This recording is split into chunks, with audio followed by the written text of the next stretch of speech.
sense in before and get the sense that they can go into themselves and do it, and not that they have to rely on me, but that they can do it themselves. That's the message of the Tah. That's a message of Tah.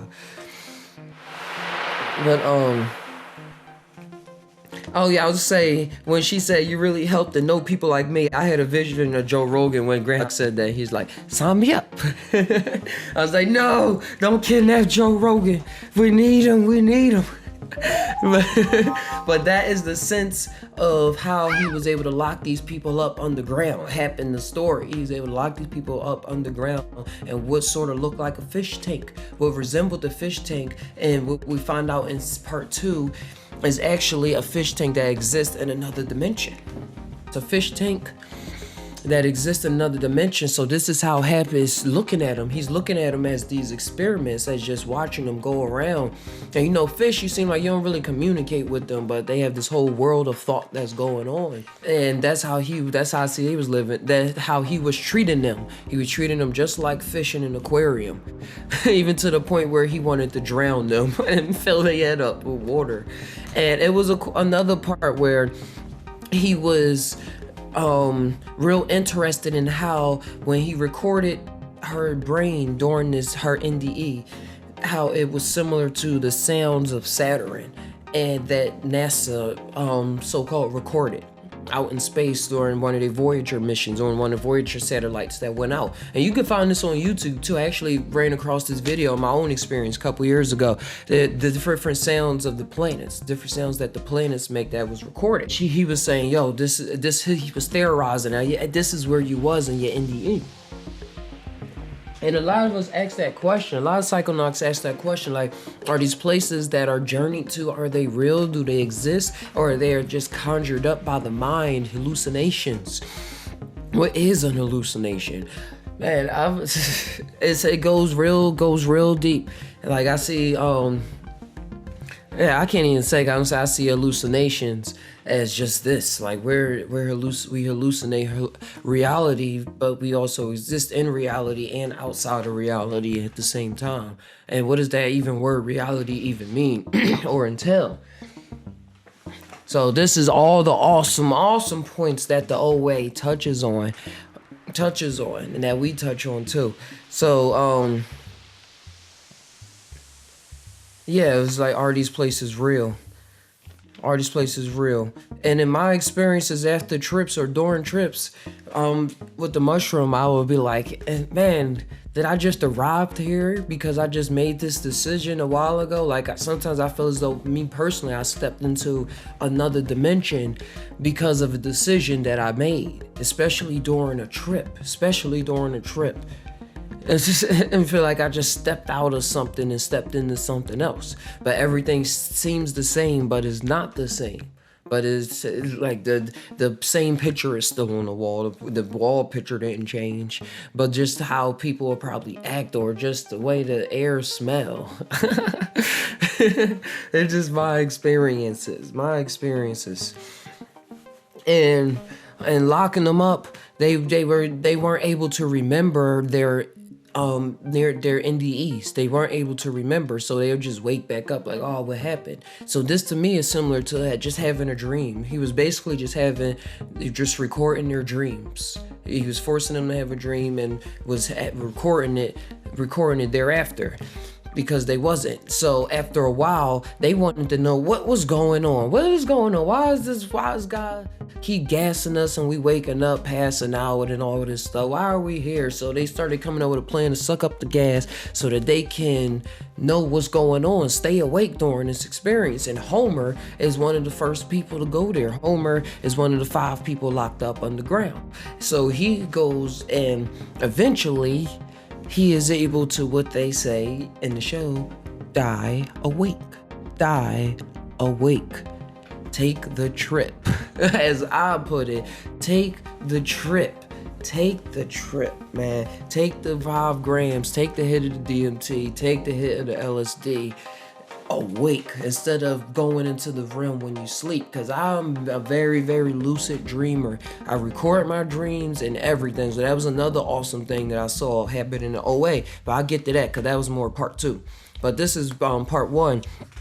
where where he was having him have NDEs, but he finally had one where he had one awake. And I was skipping over. But yeah, lucid dreaming. I have very much lucid dreams where I'm awake. I don't really control the dream where I'm like, oh, I want this to happen. But it's so alive that it seems as though that's just where I am. That's just where I'm existing. That's just how things are. Now, eventually, just to tie and get out of this, and I want to be able to eventually, say, I want to fly, or be able to create and manifest things in my dreams. Shout outs to Steven Universe for that more inspiration. But I do think that's possible. I think that eventually you should be able to create things and objects in your dreams and manifest things once you really get a grip of what's going on, and that it is a dream.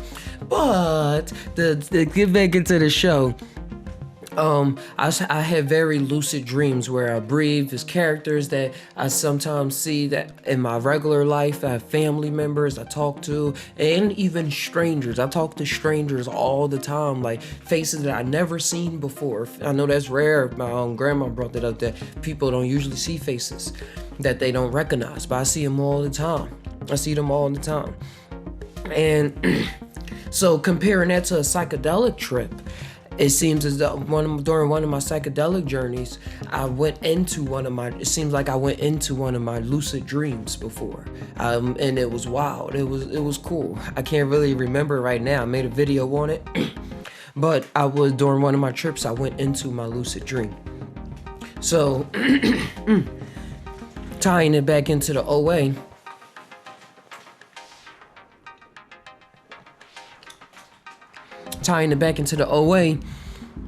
Homer now had a NDE where he was now awake.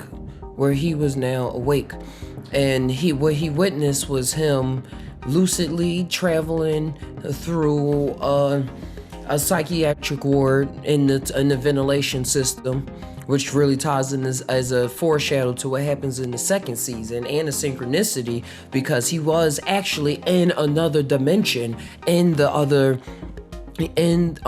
during that NDE that he was experiencing awake. And we experienced this in part 2, where Owe travels to the other side, and now she is able to talk to Dr. Roberts, who is Homer in another body, but he forgot that he was Homer. She's like, yo, that's you crawling through the ceiling. You told me this in the other dimension, that you were crawling through the ceiling of a psychiatric ward, and that's you. And you put your hand up and you saw a hand, and he puts his hand up at the same time, and as everything that he was describing in his NDE that Hep was putting on him in this other dimension. So in OA, they was showing how things lining up. This is not true, but it's the most truth that's being just presented in this form and fashion. So what he also brings back, she also goes in awake. She also dies awake. She also has a psychedelic journey, or a kundalini awakening. I don't want to just tie it all to psychedelics, because some people that practice kundalini yoga are able to experience mild to, I don't know, DMT effects when during Kundalini practices. I'm getting into Kundalini practices as well as Asana yoga. So I'm getting there, but also I'm having these psychedelic experiences that just puts me there without having to have these years and years worth of practices down my belt, because that's what was exhibited by when they learned the 5 movements, which was real pivotal to the show, them learning these 5 movements. And they only learned these movements during their NDE experiences. So it wasn't even during the first time. They had to keep having repeated experiences before they got the movement back, and they had to get an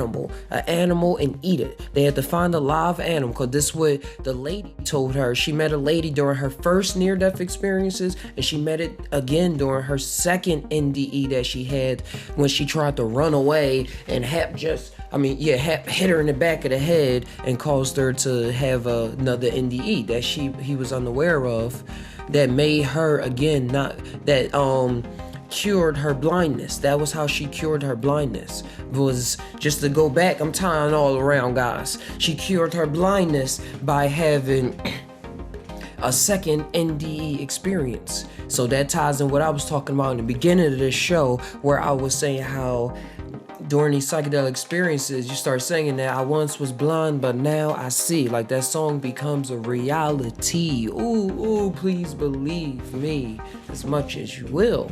Because that's real powerful. Will, your own will to get you from point A to point C to point G. But, she was now able to see after this near-death experiences. So that's when she also learned her next movement. She swallowed the dove. And in Homer, he swallowed the fish. He saw the fish tank and he swallowed the fish, and that's when he was given the movements. And for the sake of the video and for the sake of all of this, I'm gonna put in at some point in this video, I'm gonna put in me doing the actual dance, the actual movements. Look out for that. But they learn the movements, and they actually bring a guy back from the dead. Cause when he was experimenting, one of the guys, they actually pass out. He actually kills him on accident. So they all feel for the guy. So they like, man, these movements, they just feel as though instinctively. I was watching an interview, and I feel this as well with yoga, is that when you move into your body and you connect more with your body instead of staying up here. That's why it just ties when you combine your mind with your heart. Connect those two circles, and then you let whatever come out.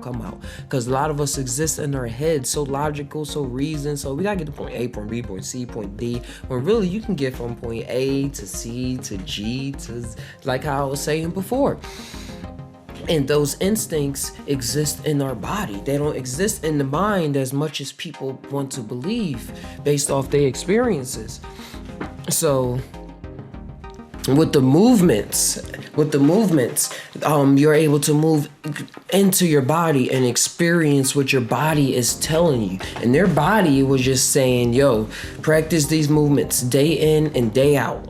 And so now when this guy died or passed on, they was like, yo, let's do these movements. And first it was just the old way, just doing the movements.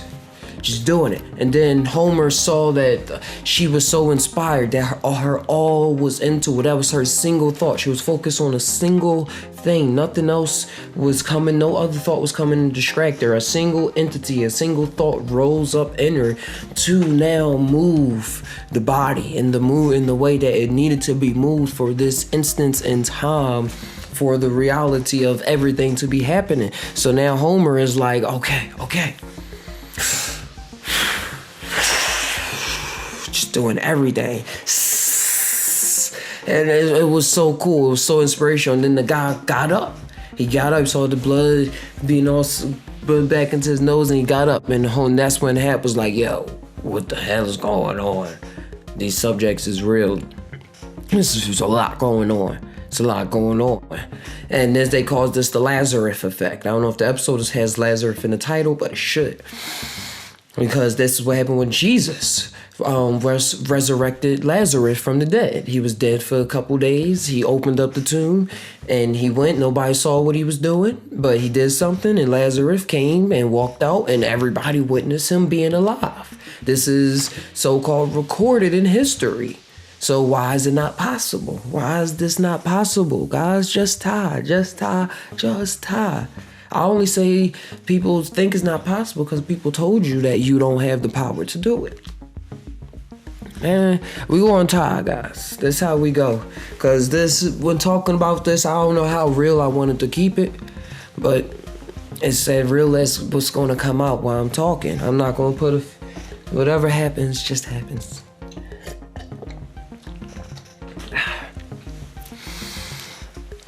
But all right, what was I talking about?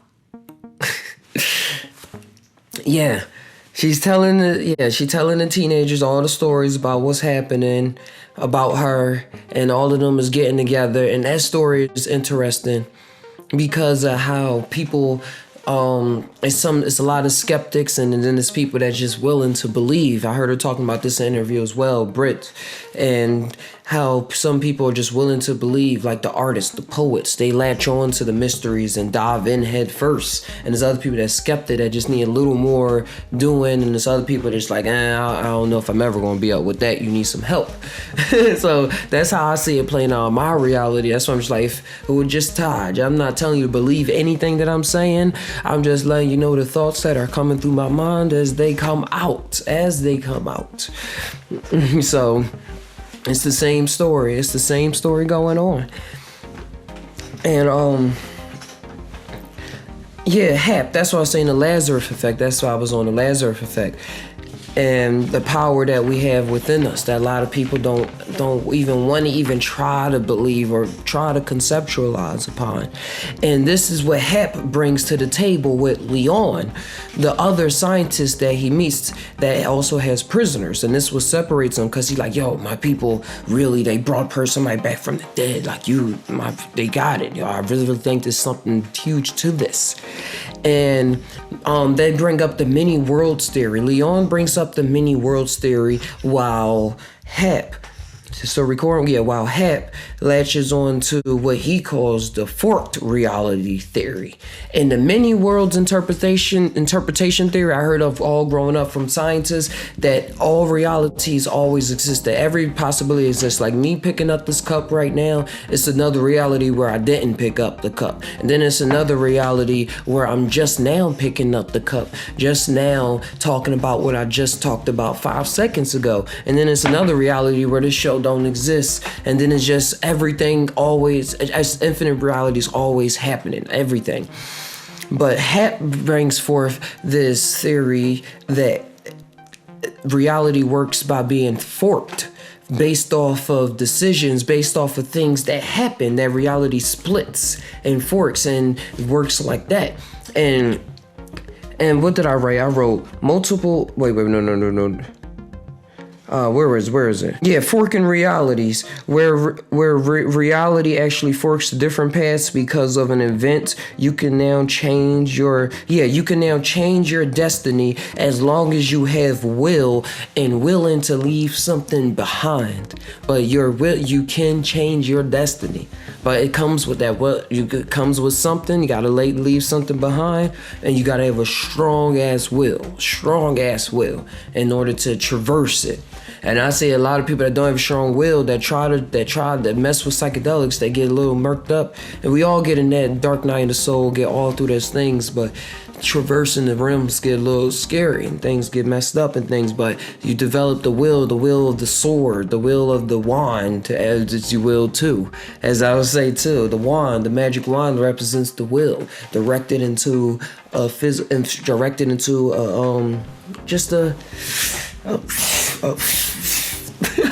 that's as much as I'll put it right now. That's the wand. That's what the wand represents, guys.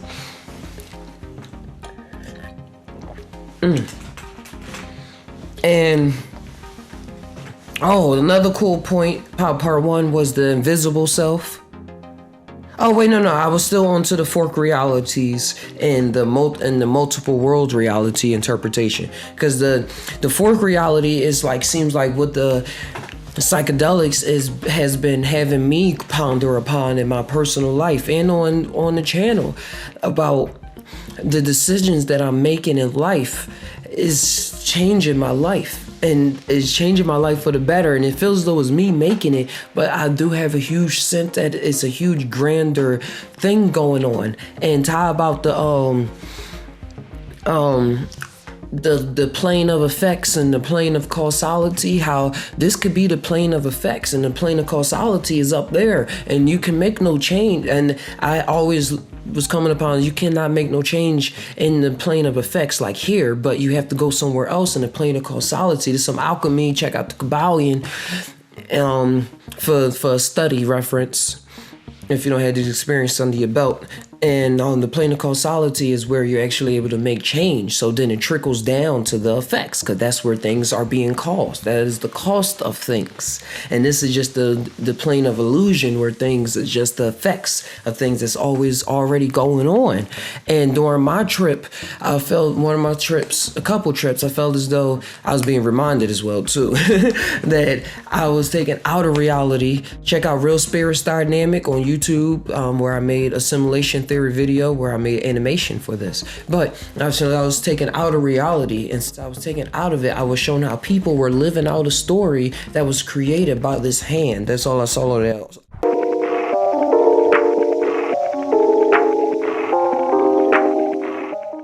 Thanks for watching, guys. Remember, tie always. We all tie, but do we really tie? Make sure y'all click here for part 3. It's coming out. Hey, it's probably right here already. Just make sure that y'all find y'all way to it. Love you guys. Tie always. T-A-I, not T-H-I like the food. Adios.